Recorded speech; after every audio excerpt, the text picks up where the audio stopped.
Public accounts committee chairman పదవిని అధికారంలో ఉన్న సభ్యులకే ఇవ్వడం అనేది ఇంతవరకు జరగలేదు. 1967 నుంచి కూడా ప్రతిపక్షానికి ఇస్తూ ఉన్నారు.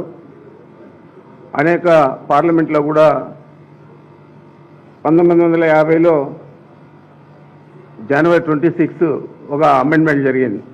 ఆర్టికల్ 309 బ్రాకెట్లో అయ్యి అని చెప్పి ఆ ఆర్టికల్ ప్రకారం కూడా ప్రతిపక్షానికి ఇవ్వాలని వాళ్ళు మార్పు చేసి అనేక మంది కేవలం ప్రతిపక్ష సభ్యుడి హోదా, ప్రతిపక్ష నాయకుడి హోదా లేని పార్టీలకే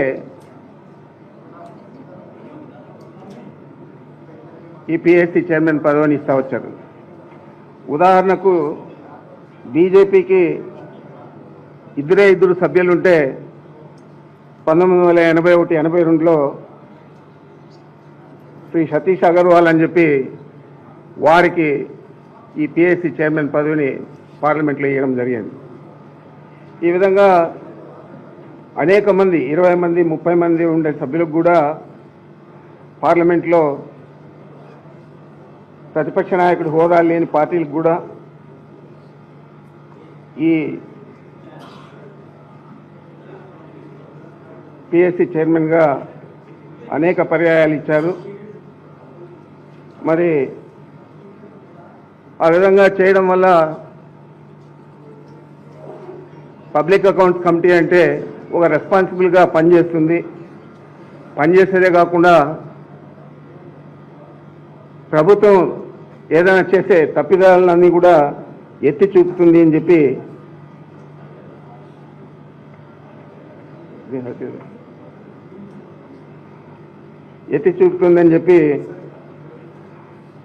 ఒక ఆనవాయితీగా పెట్టుకున్నారు.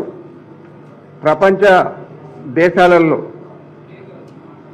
డెమోక్రటిక్ కంట్రీస్లో ఎక్కడ కూడా ఏ నియమ నిబంధన పాటించకుండా కేవలం ప్రతిపక్ష సభ్యునికే పబ్లిక్ అకౌంట్స్ కమిటీ చైర్మన్ పదవి ఇవ్వాలని చెప్పి ఇప్పుడు దాకా కొనసాగుతూ ఉంది.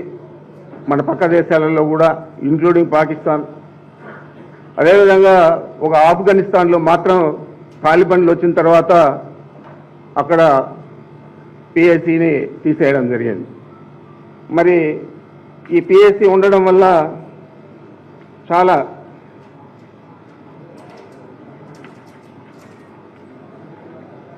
మనం గతంలో అనేక కుంభకోణాలన్నీ కూడా వెలికి తీసిందంతా కూడా పిఎస్సి కమిటీనే అని చెప్పి ఉదాహరణ కొన్ని చెప్తున్నాను. బొఫర్స్ కుంభకోణం వచ్చి 1980 చివరిలో 1990 మొదటి అప్పుడు స్వీడన్ సంస్థ బొఫర్స్తో నిధులు దుర్వినియోగం చేశారని చెప్పి పిఎస్సిని ఆ రోజు చైర్మన్గా ఉన్న చంద్రజిత్ యాదవ్ వెలికి తీశాడు. అదే 2G స్పెక్ట్రమ్ 2010 ప్రారంభంలో ఆ రోజు మురళీ మనోహర్ జోషి దాన్ని వెలికి తీశాడు. అదేవిధంగా సుప్రీంకోర్టు 122 టెలికాం లైసెన్సులు మన పబ్లిక్ అకౌంట్స్ కమిటీ రిపోర్ట్ను బట్టి క్యాన్సిల్ చేసింది. కోల్గేట్ అని చెప్పి 2010 మధ్యలో వచ్చిన కోల్ అలొకేషన్ స్కామ్ కూడా పిఎస్సినే బయటకు తీసింది. కామన్వెల్త్ గేమ్స్లో చాలా అవినీతి జరిగింది 2010లో అంటే అప్పుడు కూడా పిఎస్సినే వెలికి తీస్తుంది. ఈ విధంగా ఒక రెస్పాన్సిబిలిటీ తీసుకొని ప్రభుత్వంలో ఏది కూడా నిధుల దుర్వినియోగమో లేకపోతే ఇతరత్ర అవినీతి కార్యక్రమాలు జరగకుండా ఒక వాచ్ డాగ్గా పనిచేస్తూ ఉంది. మరి ఇలాంటివి మన రాష్ట్రంలో తీసుకుంటే కంబైన్డ్ స్టేట్లో 1994లో కాంగ్రెస్ పార్టీకి ప్రతిపక్ష హోదా లేకపోయినా కూడా ఆ రోజు కూడా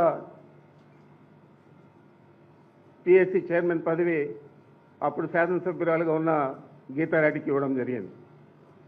మరి మొన్న మాకు 151 సభ్యులు ఉంటే అప్పుడు కూడా మేము మాకు అధికార బలం ఉన్నా కూడా మేము తీసుకోకుండా ఏదైతే 1967 నుంచి ఈ ఆనవాయితీగా వస్తూ ఉందో ఆ ఆనవాయితీ ప్రకారం మేము ఆ రోజు పయ్యవల కేశవ్ గారిని నియమించడం జరిగింది యునానిమస్గా.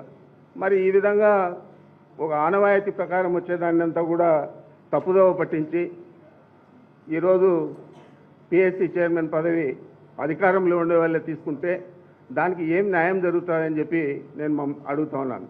అంచేతే ఈరోజు మేము డెమోక్రసీ మీద నమ్మకం ఉంది, ప్రజాస్వామ్య వ్యవస్థల మీద నమ్మకం ఉంది.